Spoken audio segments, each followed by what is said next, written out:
शांति।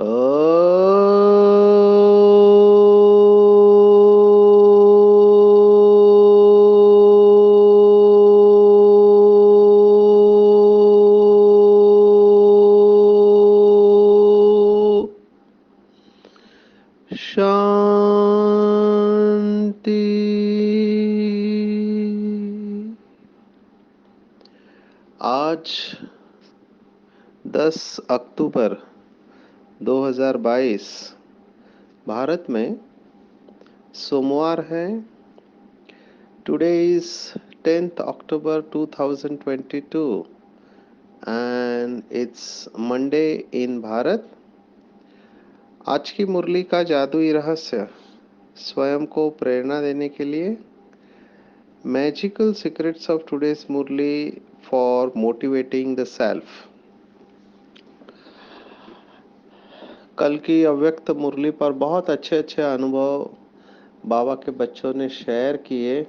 ऐसे लगता है कल के मुरली और मुरली का सीक्रेट्स के ऊपर बहुत सारे बाबा के बच्चों ने डीप रियलाइजेशन की है, गहरा अभ्यास किया है और पक्का दृढ़ संकल्प किया है, बाबा से प्रतिज्ञा की है कि चाहे कुछ भी हो जाए हम स्वराज्य अधिकारीपन का नशा, मालिकपन का नशा नहीं भूलेंगे। तो बहुत अच्छा है, कीप इट अप। खास करके पीछे आने वाले भाई बहने जो लगन से बाबा को याद कर रहे हैं और बहुत ऊंचा लक्ष्य लेकर चलते हैं माला में आने का। तो मैं देख रहा हूँ कि कैसे गृहस्थ व्यवहार में रहते हुए अपनी सब कुछ पूरी जिम्मेवारी निभाते हुए, माना घर को संभालते हुए, अपनी ड्यूटी करते हुए भी इतना अच्छा पुरुषार्थ कर रहे हैं। तो बहुत दिल से दुआएं निकलती है कि बाबा, ऐसे जो बाबा के बच्चे हैं उनकी सभी मंगल मनोकामनाएं आप पूर्ण करो।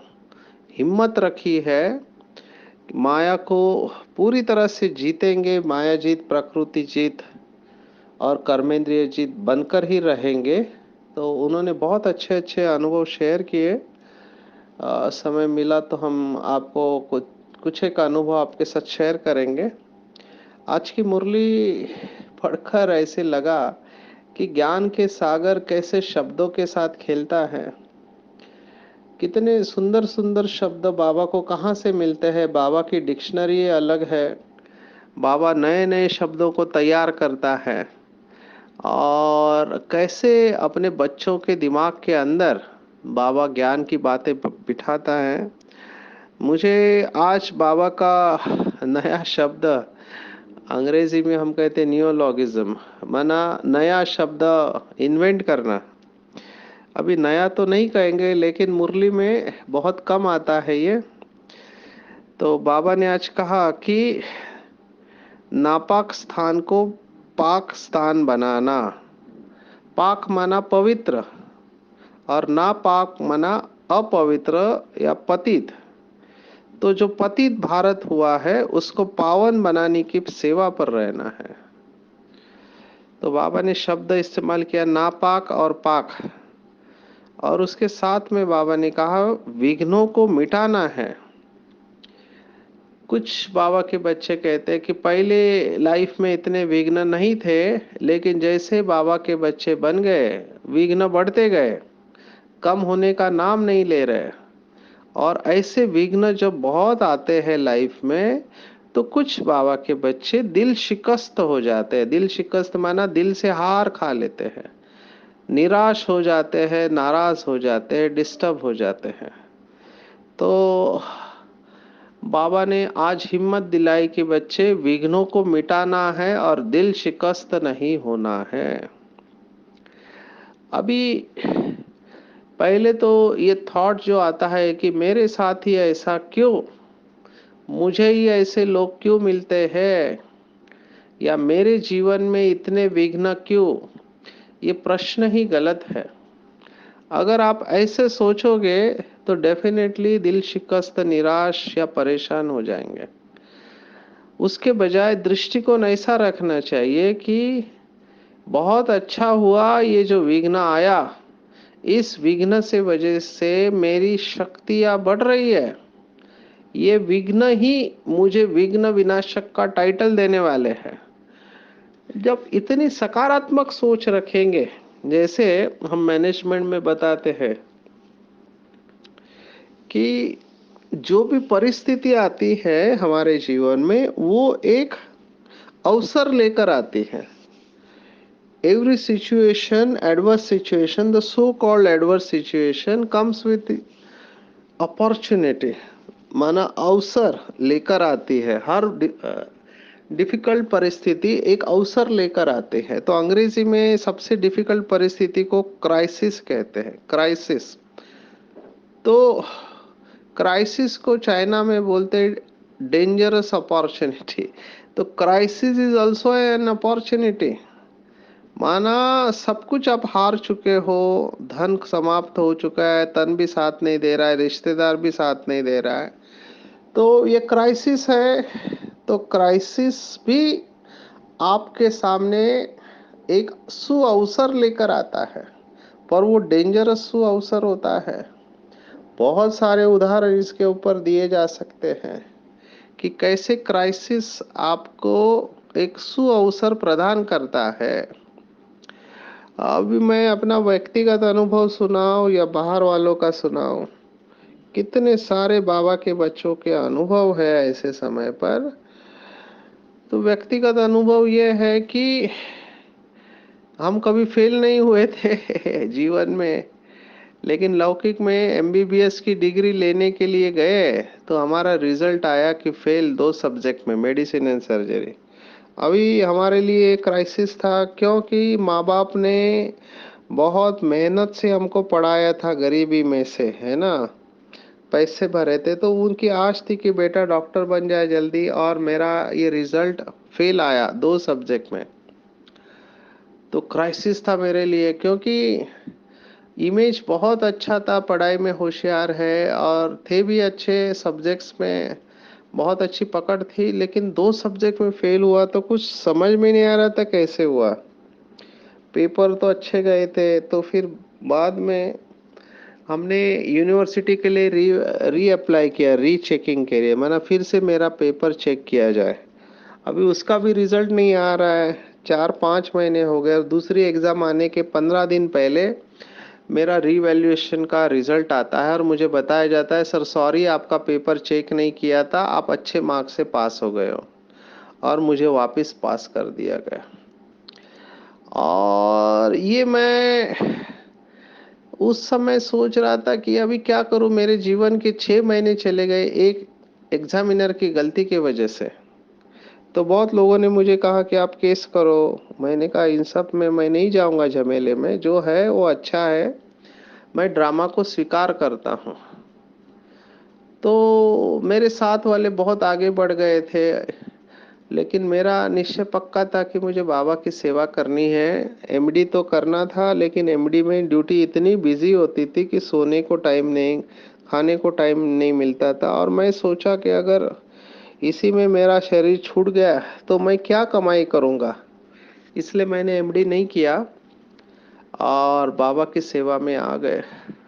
आज उस बात को काफ़ी साल हो गए, लगभग 28 एक साल हो गए, लेकिन आज मैं उस घटना को देखता हूँ तो मुझे उस समय जो क्राइसिस लगती थी, एक्चुअली वो सबसे बढ़िया अपॉर्चुनिटी ये हुई कि आज वो मार्कशीट में मेरे सभी लेक्चर में दिखाता है। इनफैक्ट एमबीबीएस का ही नहीं, 11th स्टैंडर्ड में भी हमको प्रमोट किया गया था, धक्का मार के पास किया था, क्योंकि अंग्रेजी बहुत कमज़ोर थी उस वक्त, अंग्रेजी बोलना नहीं आता था। तो 100 में से 34 मार्क्स मिले थे, और हमारे स्टेट में, महाराष्ट्र में, पासिंग मार्क्स 35 होते हैं। तो मुझे एक ग्रेस मार्क दे के धक्का मार के 11th में प्रमोट किया गया था। ये दोनों मार्कशीट, प्रमोशन का और फेलियर का, मैं सभी मेरे लेक्चर्स में ज़्यादातर दिखाता हूँ, खास करके बच्चों के सामने, स्कूल कॉलेज के, जिनका कॉन्फिडेंस कम है, जो पढ़ाई में डरते हैं कहीं फेल ना हो जाए, तो उसके वजह से सुसाइड करते हैं या बहुत कुछ करते हैं।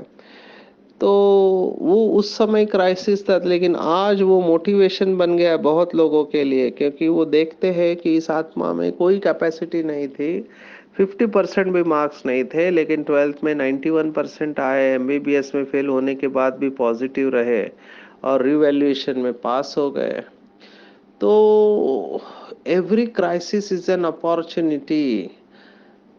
तो कभी भी हिम्मत नहीं हारना चाहिए। बाबा यही कह रहा है कि दिल शिकस्त नहीं बनो, चाहे कुछ भी हो जाए, कितने भी विघ्न आए।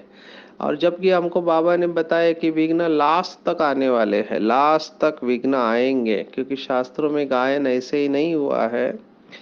दूसरा बाबा ने प्रश्न पूछा है कि कौन सी स्मृति हमको गृहस्थ व्यवहार में होते हुए रखना है। तो बाबा ने कहा नंबर 1 स्मृति है कि हम गॉडली स्टूडेंट है, ये कभी भूलना नहीं चाहिए, भले आपकी उम्र कितनी भी हो। मुझे याद आ रहा है, हमारे सेंटर पर एक भाई आते हैं जिनकी उम्र है 80+। उनको चलने में भी तकलीफ होती है, लेकिन फिर भी वो सेंटर पर आकर डेली मुरली सुनते हैं। तो गॉडली स्टूडेंट है, भूलते नहीं है। मुझे याद आ रहा है, एक क्लास में मुरली चल रही थी। अभी मेरे आगे, मैं लास्ट रूम में बैठता हूँ, तो मेरे आगे एक वयस्कर माना वृद्ध इंसान बैठे थे, जो सीनियर सिटीजन थे, वरिष्ठ नागरिक थे। तो जैसे ही मुरली में कोई अच्छी पॉइंट आई, ये भाई जगह पे खड़े होके दिल से बोलता था, वाह बाबा वाह, क्या पॉइंट सुनाई है। तो सभी का ध्यान उसके तरफ जाता था, लेकिन वो एंजॉय करता था, लोग क्या कहते हैं उसके तरफ उसका ध्यान नहीं है। उसको मुरली में कोई अच्छी पॉइंट मिली रे मिली तो खड़ा होके सबके सामने बोलता था, वाह बाबा वाह, क्या पॉइंट सुनाई है। तो उसका नशा देखकर औरों को भी नशा चढ़ जाता था। तो ये स्टूडेंट का लक्षण है, भले सीनियर सिटीजन है, स्टूडेंट को सदैव पढ़ाई और टीचर याद रहता है। वो कभी भी गफलत में अपना टाइम वेस्ट नहीं करते, उन्हें समय का बहुत कदर होता है। तो ये हम सब के लिए इशारा है। बाबा कह रहे हैं कि बच्चे, अगर तुम अपने आप को गॉडली स्टूडेंट कहते हो, तो जो अच्छा स्टूडेंट होता है ना, उसकी दिनचर्या फिक्स होती है। मुझे याद आ रहा है, मुंबई में मेरिट स्टूडेंट जो होते हैं, उनकी पूरी दिनचर्या फिक्स होती है। सोना कितने घंटे है ना, नाश्ता या लंच या डिनर, कितना समय लगेगा आपको ये करने में, और उस समय आप क्या सेवा करोगे, या उस समय आप कौन सा मनन चिंतन करोगे। वो अपने आप को खाली कभी नहीं छोड़ते हैं। उनको पता है कि उनका एक एक सेकंड बहुत बहुत वैल्यूएबल है, वो टाइम को कभी वेस्ट नहीं करते हैं।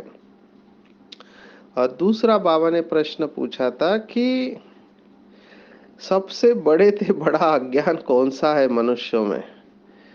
तो बाबा ने जवाब दिया है कि सबसे बड़ा अज्ञान यह है कि जिस परमात्मा की पूजा करते हैं उसे ही नाम रूप से न्यारा कह देते हैं। ये सबसे बड़ा अज्ञान है। अभी जो चीज नाम रूप से प्यारी है, उसकी पूजा कैसे कर सकते हैं।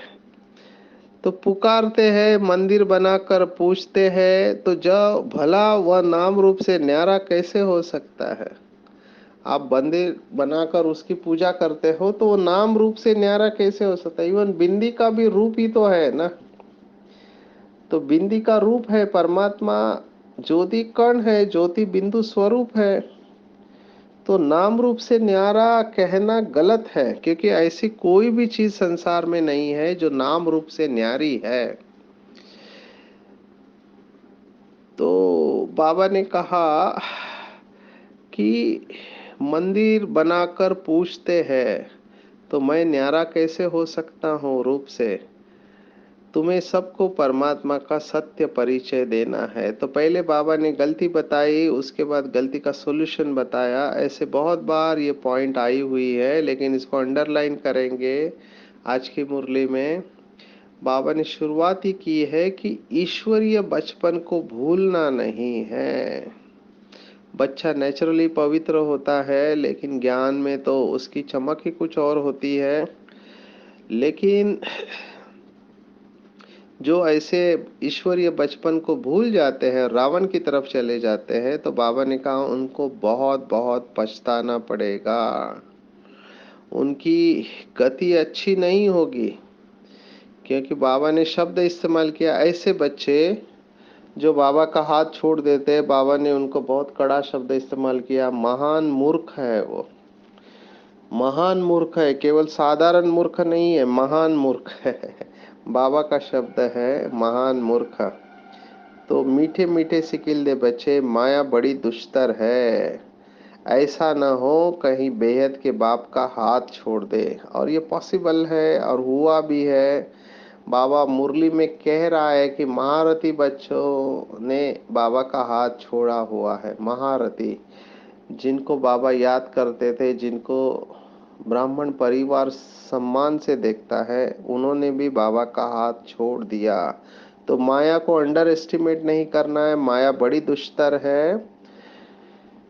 तो इस बात को अच्छी तरह से ध्यान रखना है, बाप का हाथ कभी भी नहीं छोड़ना है, चाहे कुछ भी हो जाए, कितना भी बड़ा पेपर आए, लेकिन बाबा का हाथ नहीं छोड़ना है। ऐसे बाप का हाथ छोड़ा तो बहुत रोना पड़ेगा। बाबा ने उदाहरण दिया कि बाबा बच्चों को बड़े बड़े टाइटल देते थे, वह भी हाथ छोड़ देते हैं। ऐसा न हो माया तुमको घसीट कर लेकर जाए और फिर तुम बहुत पश्चाताप करोगे। तो बाबा ने अंडरलाइन कराया, नापाक से पाक स्थान बनाने वाले तुम हो। इस समय सारी दुनिया नापाक स्थान है, माना अपवित्र है। पावन तो है ही देवी देवताएं, तुम नापाक भारत को पावन बना रहे हो। ये जो प्रदर्शनी आदि करते हो नापाक को पाक बनाने की, तुम सच्ची सच्ची सेवा करते हो, तो कभी सुस्त नहीं होना चाहिए। तुम्हारा और किसी बात से ताल्लुक नहीं है, बंध नहीं है। तो बाबा ने आज स्पष्ट कहा है कि पतित तमो प्रधान दुनिया से या पुरानी दुनिया से पावन दुनिया में सबको लेकर जाना है। तो आज की मुरली में बहुत सारी पॉइंट आई, ये मुख्य पॉइंट आई थी। तीसरी पॉइंट जो है, ये साइकिल लाखों वर्षों का कहते हैं, तो बाबा ने कहा ये भी गलत है। पूरा साइकिल 5000 वर्ष का है और हर 5000 वर्ष के बाद वो रिपीट होता है। तो आज की पूरी मुरली के ऊपर विशेष अटेंशन देंगे। बाबा ने आज कहा कि देवी देवताओं को काला दिखाते हैं, है ना, श्री कृष्ण को काला दिखाते हैं। तो बाबा ने कहा कि काला क्यों दिखाते हैं, एक्चुअली काला शब्द बहुत कड़ा है, तो उसके जगह पर सावरा शब्द इस्तेमाल होता है। तो बाबा ने कहा ऐसे देवी देवता इस समय सावरे बन गए हैं, और जितना बाबा से अच्छा योग होगा, ट्रस्टी होंगे, उतना हम उतना हमारा देह अभिमान छूटता जाएगा और हम भी पक्के होते जाएंगे। बाबा देखो जगदीश भाई की कितनी महिमा करता है मुरली में, क्योंकि उन्होंने ऐसे कर्म किए हुए हैं। एक मुझे अनुभव याद आ रहा है कि एक बार जगदीश भाई ने क्लास में ही सुनाया कि वो लाइन में कुछ टिकट निकालने के लिए खड़े थे, तो किसी ने आकर उनके पैर की उंगलियों को ठेस पहुंचा दी। अभी वो बहुत दर्द हुआ। नॉर्मली ऐसे सिचुएशन में लोग बहुत जोर से बोलते हैं, बदला लेने का सोचते हैं, लेकिन जगदीश भाई ने ऐसा कुछ नहीं सोचा। जगदीश भाई ने बाबा को याद किया केवल, तो उस आत्मा के ऊपर उसका बहुत प्रभाव पड़ा कि ये कैसी आत्मा है, इसको पैर के उंगलियों को लगा, लेकिन ये फिर भी बिल्कुल शांत है, गुस्सा नहीं कर रही है। तो बाबा ने कहा कि आपकी स्टेज दिखाई देती है, कितना भी छिपाने की कोशिश करो, छिप नहीं सकते हैं। तो कभी भी भूलना नहीं है ऐसे ऊंचे ते ऊंचे बाप को, 21 पीढ़ी की जो राजाई देते हैं। और आज की मुरली में बाबा ने कहा कि प्रेत की बात कही या शमशान में लेके जाने की बात कही, क्योंकि हमको विकारों के ऊपर विजय प्राप्त करना है, डर के ऊपर विजय प्राप्त करना है। तो बाबा ने कहा पैर शमशान की तरफ और सिर दुनिया की तरफ होता है, लेकिन जब वापस जाते हैं तो पैर दुनिया की तरफ और सिर शमशान की तरफ होता है। तो अभी हमारे पैर है नई दुनिया की तरफ, है ना।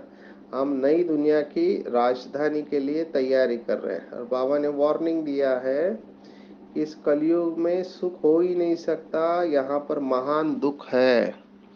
और अर्जुन, बहुत दुख के पहाड़ गिरने वाले हैं। तो यहाँ पे जब दुख के पहाड़ गिरेंगे तब सतयुग में सोने के पहाड़ खड़े हो जाएंगे। तो आज का पूरा टेक होम मुरली में से अगर याद करना है तो बाबा कहते हैं, सिंपल बन, पढ़ाई पढ़नी और पढ़ानी है, अव्यभिचारी याद में रहना है, और खुदाई खिदमतगार बन, भारत को नापाक से पाक बनाने की सेवा करनी है। तो अटेंशन देंगे। आज तीव्र पुरुषार्थी का स्लोगन आया हुआ है, बहुत सुंदर है, बहुत नशा देने वाला है। जिनकी बुद्धि भटकती है वो इसकी तरफ ध्यान देंगे। बाबा ने कहा, हर घड़ी को अंतिम घड़ी समझ, सदा एवर रेडी रहने वाले तीव्र पुरुषार्थी भव। बाबा ने स्पष्टीकरण दिया है कि एवर रेडी किसे कहेंगे। तो एवर रेडी वो है जो हर घड़ी को अंतिम घड़ी समझ कर एवर रेडी है, रहते हैं। तो चेक करना चाहिए कि अचानक अभी मेरा कॉल आया, अभी मुझे फोन आया परमात्मा का, तो मैं क्या करूँगा। चेक करना चाहिए कि हमारा सच्चा प्यार किसके साथ है। और जितना जितना हम ये ध्यान में रखेंगे कि ये घड़ी मेरी अंतिम घड़ी है, तो अंतिम घड़ी में कुछ भी हो सकता है, लेकिन बाबा ने कहा उसके लिए नष्ट मोहा अवस्था चाहिए, सदा उपराम, सबसे न्यारे और बाप के प्यारे, सदा निर्मोही, निर्विकल्प, निर्व्यर्थ और व्यर्थ भी न रहे, तब कहेंगे एवर रेडी। कुछ लोग एवर रेडी का अर्थ ये समझते हैं कि हम शरीर छोड़ने को तैयार है तो एवर रेडी है। तो बाबा ने कहा ऐसे नहीं हो, सदा निर्मोही अर्थात निर्विकल्प, निर्व्यर्थ, व्यर्थ भी न हो, तब कहेंगे एवर रेडी। तो ऐसे एवर रेडी बच्चे जो कल के स्वमान में था मास्टर सर्वशक्तिवान, तो ऐसे मास्टर सर्वशक्तिवान बच्चे, भले उनके जीवन में पेपर्स आए, नाजुक समय आए, लेकिन फिर भी वो अपनी एडजस्ट करने की शक्ति के आधार पर, है ना, अपनी गोल्डन एज स्टेज, इसके आधार पर पास विद ऑनर बनते हैं। तो अपने को किसी को पूछने की जरूरत नहीं है। हम कितना समय तक ओपन रहते हैं माइंड एंड बॉडी से, शरीर की बात नहीं चल रही है, और हम कितने निर्विकल्प, निर्व्यर्थ संकल्प रहते हैं, उसको कहते हैं एवर रेडी। और बाबा ने कहा पास विद ऑनर बनना है तो एडजस्ट होने की शक्ति को बढ़ाओ, तभी आप इस विशाल ड्रामा में पास विथ रिक्वेस्ट हो सकते हैं। नहीं तो लोग समझते ये क्या करते हैं। इस समय मैं अभी दार्जिलिंग, जो कि पश्चिम बंगाल से, उससे मालदा आया हूँ, सॉरी सिलीगुड़ी आया हूँ। तो बहुत सारे भाई बहनें हमको आगे लेके जाने के लिए तैयार है, लेकिन हम कुछ कारणवश यहाँ नहीं जा सकते, क्योंकि 18 जनवरी को 18 तारीख को, अगले 18 तारीख को, वो ऐसा इलाका है, वहाँ जंक्शन है, तो आत्माएं बहुत लेन देन करती है। ऐसे समय पर या कोई नया व्यक्ति के साथ आप मिलते हैं तो उस समय अपनी परखने की शक्ति बहुत क्लियर रखनी है, क्योंकि परखने की शक्ति कम है तो धोखा खा सकते हैं। एक बार 5 विकारों का दान दिया तो वापिस नहीं लेना चाहिए, ये नियम है। और बाबा ने आज प्रिंसिपल बताया, बी होली बी राजयोगी। हमने बहुत बार सुना है, इसके ऊपर थोड़ा सुनाते हैं, क्योंकि कई बाबा के बच्चे कहते हैं कि जब तक होली नहीं बने तब तक, होली माना पवित्र, जब तक हम पवित्र नहीं बनते हैं तब तक हमारे अंदर की शक्तियाँ जागृत नहीं होगी या हमारा योग नहीं लगेगा। और दूसरी तरफ बच्चे ये भी कहते हैं कि योगी बनना पहले आता है या पावन बनना पहले आता है, क्योंकि पवित्र बनेंगे तो योगी बनेंगे और योगी बनेंगे तो पवित्र बनेंगे, तो ये दोनों एक दूसरे के साथ फिर करती है। तो हमको ध्यान में रखना चाहिए, जो बात हमको जचती है उसको लेकर हम आगे बढ़ेंगे तो धीरे धीरे बाबा हमारी बुद्धि को खींच लेगा।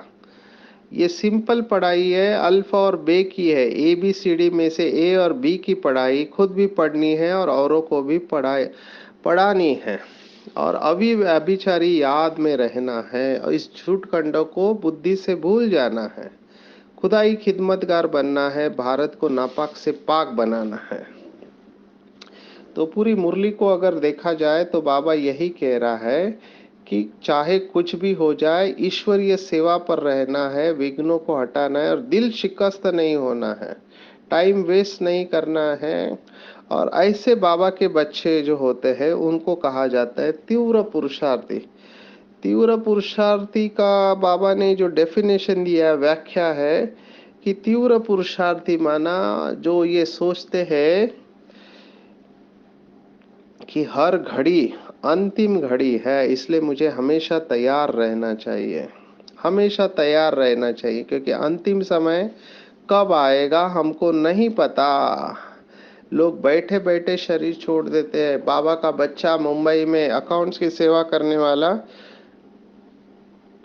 अपनी लौकिक माता जी को कह रहा है कि माता जी मुझे नाश्ता दे दो, मुझे सेवा पर जाना है। माता जी ने कहा 2 मिनट रुको, मैं आपको देती हूँ। और वो सोफे के ऊपर बैठा है और बैठे बैठे उसकी गर्दन झुक गई और उनका शरीर छूट गया। तो शरीर का कोई भरोसा नहीं, स्पेशली जब बाबा ने कहा अचानक का पार्ट चालू हुआ है 98 में, तो बाबा ने 3 शब्द दिए थे, अचानक, एवर रेडी और बहुत काल का पुरुषार्थ। तो हम सबको पता है किसी का भी शरीर अचानक छूट सकता है, तो क्यों ना हम तैयार रहे। जो एवर रेडी बाबा ने कहा ना, उस तरह से एवर रेडी रहे।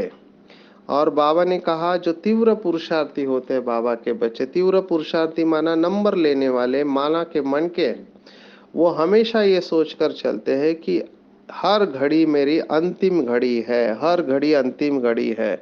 तो हमेशा बाबा की याद में रहते हैं, सबसे उपराम रहते हैं। उपराम माना जिनकी बुद्धि परम धाम में लटकी हुई हो, सबसे न्यारे और बाप के प्यारे, नष्टो मोहा।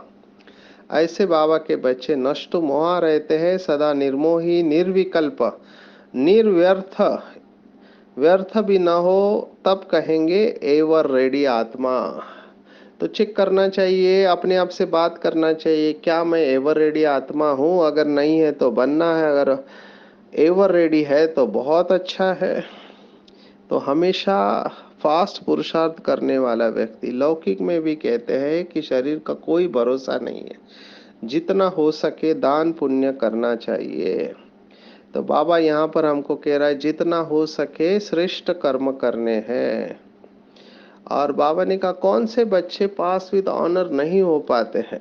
तो बाबा ने कहा कि जो बच्चे नाजुक समय में एडजस्ट होने की शक्ति को पहचान कर इस्तेमाल करते हैं। एडजस्ट होने की पावर, परिस्थिति के अनुसार अपने आप को मोल्ड करना। जो बाबा ने कहा रियल गोल्ड जो होता है वो मोल्ड होता है।